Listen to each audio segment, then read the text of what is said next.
주님께서 여러분과 함께 또한 사제의 영과 함께 루카가 전한 거룩한 복음입니다. 주님 영광 받으소서. 그때 한나라는 예언자가 있었는데 푸누엘의 딸로서 아세르 지파 출신이었다. 나이가 매우 많은 이 여자는 혼인하여 남편과 7해를 살고서는 84살이 되도록 과부로 지냈다. 그리고 성전을 떠나는 일 없이 단식하고 기도하며 밤낮으로 하느님을 섬겼다. 그런데 이 한나도 같은 때에 나와 하느님께 감사드리며 예루살렘의 속량을 기다리는 모든 이에게 그 아기에 대하여 이야기하였다. 주님의 법에 따라 모든 일을 마치고 나서 예수님의 부모는 갈릴레아에 있는 고향 나자렛으로 돌아갔다. 아기는 자라면서 튼튼해지고 지혜가 충만해졌으며 하느님의 총애를 받았다. 주님의 말씀입니다. 그리스도님 찬미합니다. 참 예수님,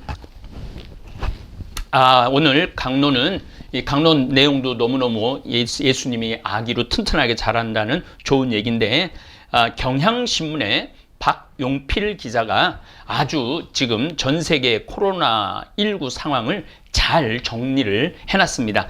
그래서 이것도 함께 나누고 싶어서 여러분들 읽어드리면서 중간중간 설명을 드리도록 하겠습니다.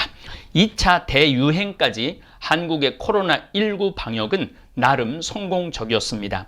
세계를 휩쓰는 코로나 대유행도 남의 나라 일처럼 느꼈습니다. 하지만 요즘엔 좀 상황이 좀 다릅니다.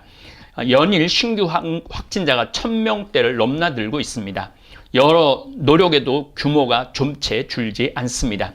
더 이상 강 건너 불구경할 때가 아닌 듯합니다. 우리보다 먼저 위기를 맞았던 이웃들을 더 자세히 살펴볼 필요가 생겼습니다. 롤 모델을 찾기는 어려울지 몰라도 반면 교사 사례는 있을 것입니다. 미국과 브라질의 지도자들처럼 코로나19를 우습게 보거나 미국인과 유럽인들처럼 마스크와 거리 두기의 필요성을 과소평가하거나 스웨덴처럼 집단 면역이라는 무모한 실험을 감행했다가 실패한 경우를 우리는 알고 있습니다. 하지만 사력을 다했음에도 방역에 실패한 나라도 상당수입니다.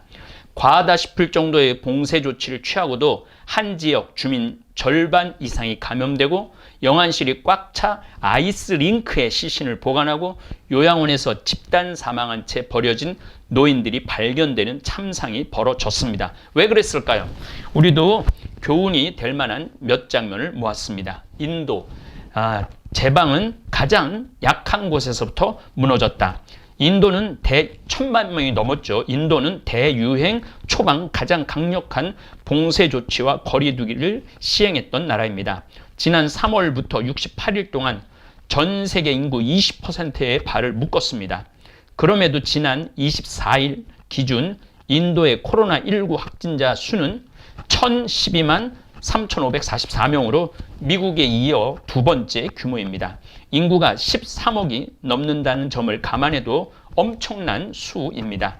9월에는 실제 확진자 수가 공식 집계된 것보다 10배 가까이 많을 것이라는 연구 결과도 나왔습니다. 1억 정도 걸렸다는 거죠. 왜 봉쇄 조치가 제 효과를 발휘하지 못했을까요?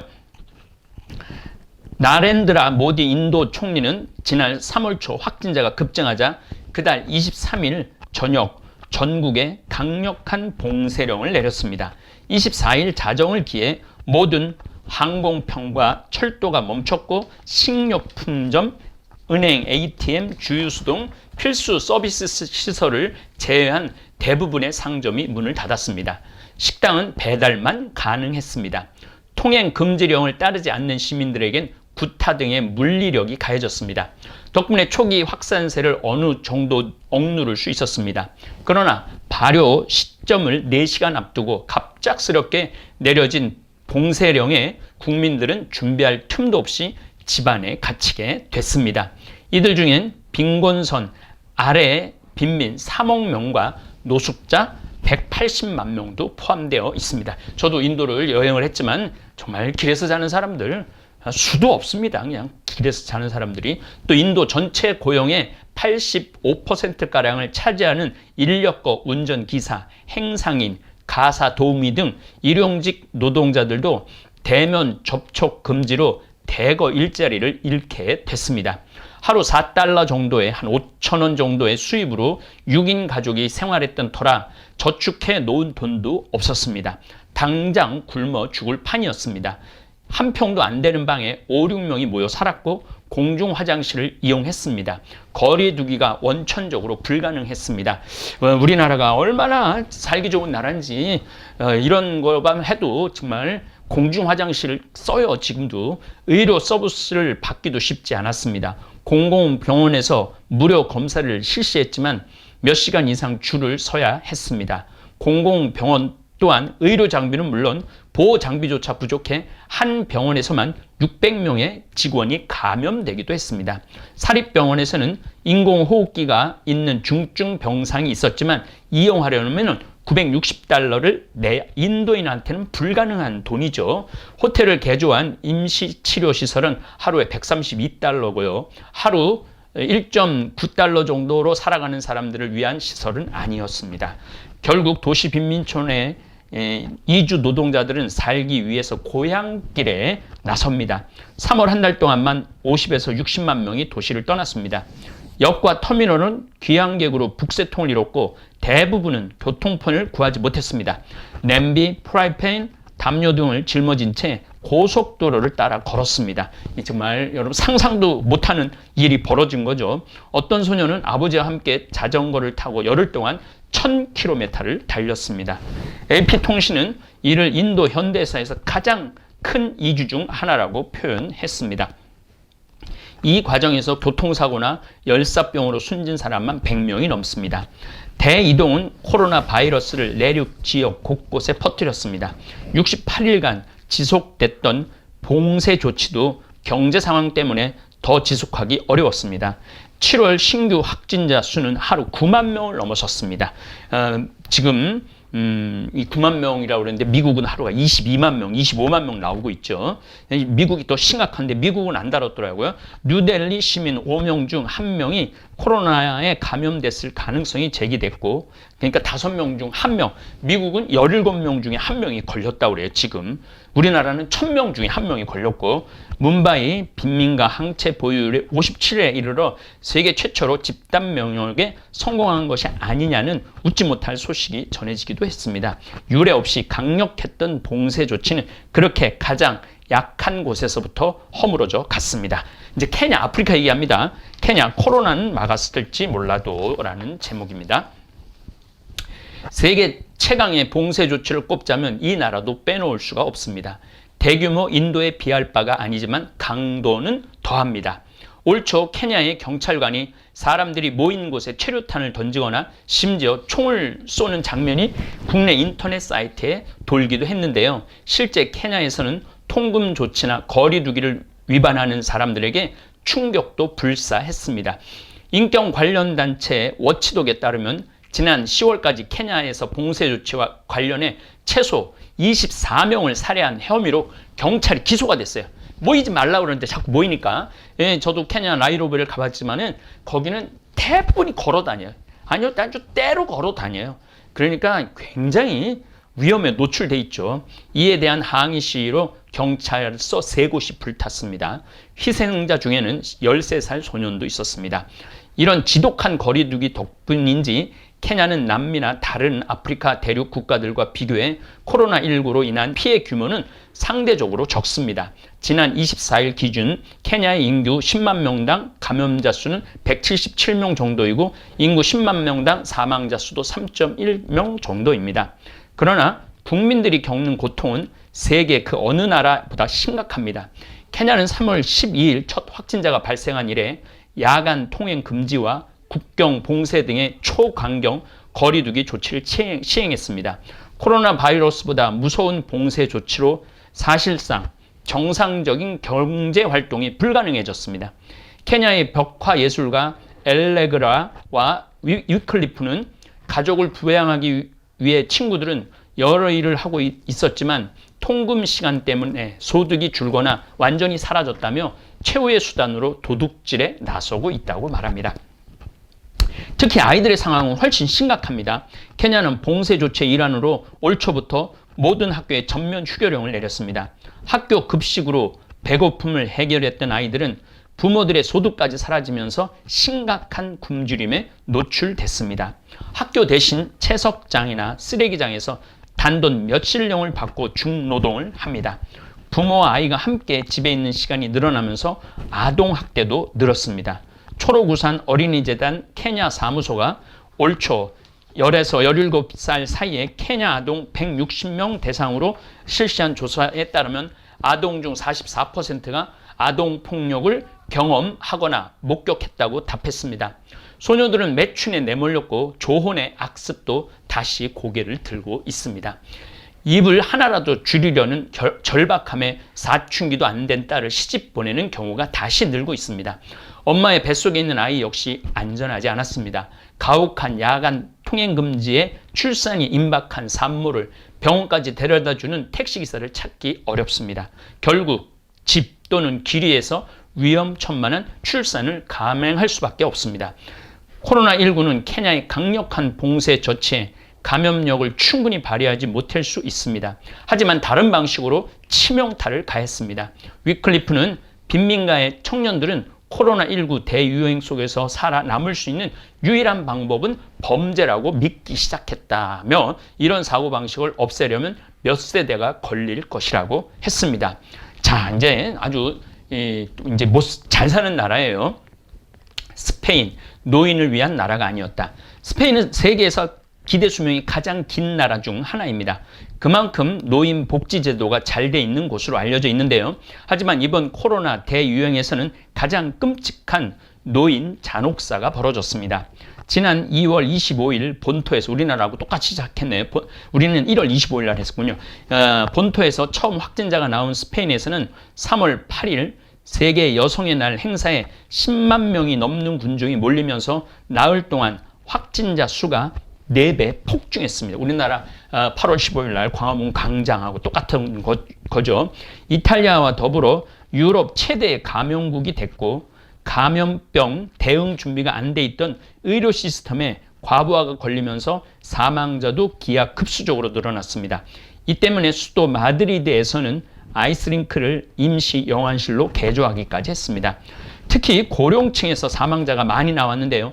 대유행 초기 3개월 동안 발생한 사망자 2만 7천 명 가운데 1만 9천 명이 이상이 노인들이었습니다. 이는 공식 집계일 뿐 실제로는 4만 3천 명 이상 노인이 첫 3개월 동안 사망했을 것이라는 추정도 있습니다. 우리나라는 지금 이제 900명, 1000명 이제 들어서는데 여기는 하루에 하루에 1000명, 2000명 엄청 죽죠. 우린 10달 동안 1000명 정도 아직은 안 되지만은 이런 참상은 스페인 노인복지 시스템의 상징인 요양원과 관계가 깊습니다.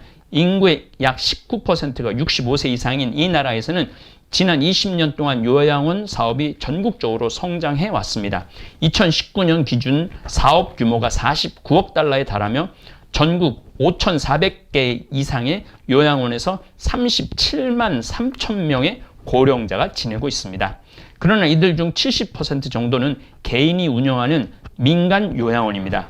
또 공공요양원 역시 45%가량 이 민간이나 해외 자본에 의해 위탁 운영되고 있습니다. 그리고 이들 자본들 중 상당수는 사모펀드로 단기 투자 수익을 노리고 사업에 뛰어들었습니다. 수익 확대를 위해 인력이 감축되고 시설 투자가 중단됐습니다. 야간 당직 의사를 없애고 간병인 수를 줄였습니다. 간병인 1명이 10명이 넘는 노인을 돌봐야 했습니다. 노인들은 화장실조차 제때 갈 수 없고 이 때문에 기저귀를 차고 생활하는 경우도 보도됐습니다. 화장실이나 엘리베이터가 고장이 나면 몇 주간 그대로 방치됐습니다. 우리나라가 얼마나 이 시스템이 잘 돼 있는지 아마 실감하실 거예요. 이런 상황에서 대유행이 닥쳤고 치료는커녕 최소한의 방역 조치조차 기대할 수 없었습니다. 노약자들이 모여있는 탓에 단 한 명만 감염돼도 순식간에 온 시설이 중증 환자로 가득 찼습니다. 공포에 사로잡힌 간병인들이 노인들을 방치해 간병인들이 달아났어요. 요양원에서 노인들 시신이 무더기로 발견되기도 했습니다. AP통신은 프란치스코 프랑코 정권의 군사 독재를 이겨내고 지금의 복지국가를 일궈낸 주역들이 그렇게 떠나갔다고 애도했습니다. 결국 스페인 정부는 특단의 조치를 내립니다. 3월 16일 모든 의료 서비스 제공시설 일시적으로 국유화한다고 발표합니다. 민간 요양원과 양로원의 통제권도 인수하고 사회복지사 및 간병인을 보충하기 위해 3억 3천만 달러를 투입하기로 했습니다. 그리고 이 재정 부담은 미래 세대가 지게 될 것이라고 AP통신은 전했습니다. 스페인은 기업과 일자리 보호를 위해서도 이미 수십억 달러를 퍼붓고 있으며 이 때문에 올해 GDP는 13.3%, 내년 GDP는 7.7% 각각 마이너스 성장을 할 것으로 예상을 합니다. 우리나라는 내년에는 한 2.5% 플러스 성장을 한다고 그러죠. 한 세대가 부린 욕심의 대가를 후손들이 져야 할 판입니다. 이탈리아 생각보다 약했던 공공의료, 생각보다 강했던 지역 감정. 이탈리아는 공무원 의사들이 존재하는 나라입니다. 공공의료체계가 일찍부터 확립돼 응급, 진료 등도 무료로 받을 수 있습니다. 노인이 많은 나라답게 주치의가 담당 가정을 방문하는 가정방문 진료도 활성화되어 있습니다. 그러나 공공의료체계가 확고할수록 감염병에 잘 대응할 거란 예상을 깨고 이탈리아는 대유행 초반부터 유럽 코로나의 진원지, 유럽의 우한이라는 오명을 뒤집어 썼습니다.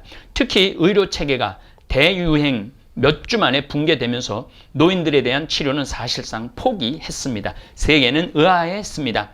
주치의들이 가정을 방문하는 진료 방식은 대유행 초반 매뉴얼 부재와 장비 부족 등으로 환자는 물론 의료진에게도 큰 피해를 안겼습니다. 주치의들은 자신의 감염 여부도 알지 못한 채 방역 장비도 없이 이 집 저 집을 돌아다녔고 코로나 바이러스를 퍼뜨렸습니다. 4월 초까지 2만 명의 의료진이 감염됐고 150명의 의사가 사망을 했습니다. 12월이 되자 감염된 의료진이 8만 명에 달했습니다. 공포와 피로 등으로 현장을 이탈하는 의료진도 나왔습니다. 집중치료실 부족은 사망자를 대거 발생시켰습니다. 이탈리아의 집중치료실 확보율은 인구 10만 명당 8.6개로 OECD 평균 15.9개의 절반, 독일 33.9개, 독일의 4분의 1 수준이었습니다. 반면 노인 인구가 많은 이탈리아에선 중증 환자가 속출했습니다. 대유행 초기 확진자가 집중된 롬바르디아 지역의 집중 치료실은 일찍이 포화됐고 환자들은 집에서 기다려야 했고 죽어갔습니다. WHO 세계보건기구 보고서에 따르면 이탈리아는 2006년 이후 인플루엔자 대유행 대비 계획을 개선하지 않았습니다. 전염병 등에 대한 대응 노력을 평가한 글로벌 보안 지수의 2019년 조사에서 이탈리아는 인도네시아 다음으로 31위에 그쳤습니다. 위기 상황에서 응급 대응, 대비 및 의료 종사자와 의사소통에서 특히 낮은 점수를 받았습니다. 제가 지난 1년 동안 우리나라 K방역 잘한다고 아무리 많은 사람들이 저한테 댓글로 악성 댓글을 올려도 제가 이렇게 강력하게 우리나라 정말 잘하고 있다고 이렇게 이야기하는 이유는 제가 스페인, 이탈리아, 케냐 다 여기 나중에 설명한 페루까지 다 갔다 왔어요. 그런데 우리나라를 제가 이렇게 다녀보면은 확실히 시스템이 잘 돼 있는 것을 알 수 있습니다. 국민들끼리의 유대도 마찬가지였습니다. 역사적 배경과 빈부 격차 때문에 북부가 잘 살고 남부가 못 살죠. 오랜 시간 반목했던 북부와 남부는 이번 대유행으로 인해 사이가 더욱 멀어졌습니다. 대유행 초기 롬바르디아를 비롯한 북부 지역이 의료진과 장비 부족으로 몸살을 앓았지만 남부는 어떤 지원도 하지 않았습니다. 대신 피난 온 북부인들의 병을 퍼뜨리러 왔냐며 야유를 퍼부었습니다. 그리고 4월부터 남부 쪽 확진자가 늘기 시작하자 정반대의 상황이 벌어졌습니다. 한국에서처럼 대구에서 확진자가 급증하자 호남을 비롯한 전국 곳곳에서 의료진과 장비를 보내던 모습을 이탈리아에서는 찾아볼 수 없었습니다. 우리나라가 그때 우리 잠비아 공사한 간호사도 자원해서 2달 했죠. 많은 분들이 자원을 해갖고 그 대구를 확진을 막았죠. 그런데 이탈리아에서는 그런 모습을 볼 수 없었다는 거예요. 페루 16세기 피사로의 악몽이 재현되다. 공공의료 자체를 우습게 봐서는 안 됩니다. 공공의료 체계가 열악한 곳으로 감염병이 돌면 어떤 사태가 벌어지는지 페루를 보면 알 수 있습니다. EFE 통신에 따르면 페루의 국내 총생산 대비 공공의료 지출 비중은 2.2%로 WHO 세계보건기구 권고 수준인 6%에 한참 못 미칩니다. 그나마도 부패 스캔들 때문에 신축 중이던 병원의 공사가 중단되거나 공무원들에게 엉터리 방역 장비가 지급되곤 합니다. 의사 수는 인구 10,000명당 13명으로 중남미에서도 최저 수준입니다. 우리 페루의 신부님들도 월급을 못 받아갖고 일반 학교 선생님으로도 나가고 운전도 하고 그러고 있죠. 아주 상황이 안 좋죠. 대유행이 닥친 지난 3월에도 페루 보건부는 가용 집중치료실이 100개밖에 되지 않는다고 밝혔습니다. 이런 현실은 높은 빈곤율과 고용인의 70%가량이 비공식 노동자일 정도로 비대한 지하경제 등과 맞물려 모든 노력을 무의로 돌렸습니다. 페루는 중남미 국가 중 가장 먼저 지난 3월 16일 국가 비상상태를 선포해 전 국민의 자택 격리령을 내리고 국경을 봉쇄했습니다. 우리나라는 한 번도 지금 국경 봉쇄한 적이 없죠. 하지만 사람들은 먹고 살기 위해 무엇이든 해야 했고 첫 2달 동안에만 5만 명 이상이 통행금지 위반으로 체포됐습니다. 초기 확진자를 가려내야 했지만 분자 진단 검사를 수행할 실험실이 이 나라에 단 한 곳밖에 없었습니다. 바로 옆 콜롬비아도 22곳이 있었는데 말이죠.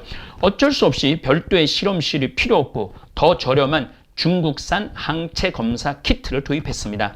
그러나 이 키트는 경증이나 무증상 감염자를 제대로 가려내지 못했고 음성 판정을 받은 감염자들이 거리를 활보하게 만들면서 오히려 초기 코로나19 대확산의 촉매자가 돼버립니다. 각급 병원에선 중증 환자를 위한 의료용 산소가 동이 났습니다. 예산 부족과 업체 간의 담합, 공급 체계 마비 등이 겹쳤습니다.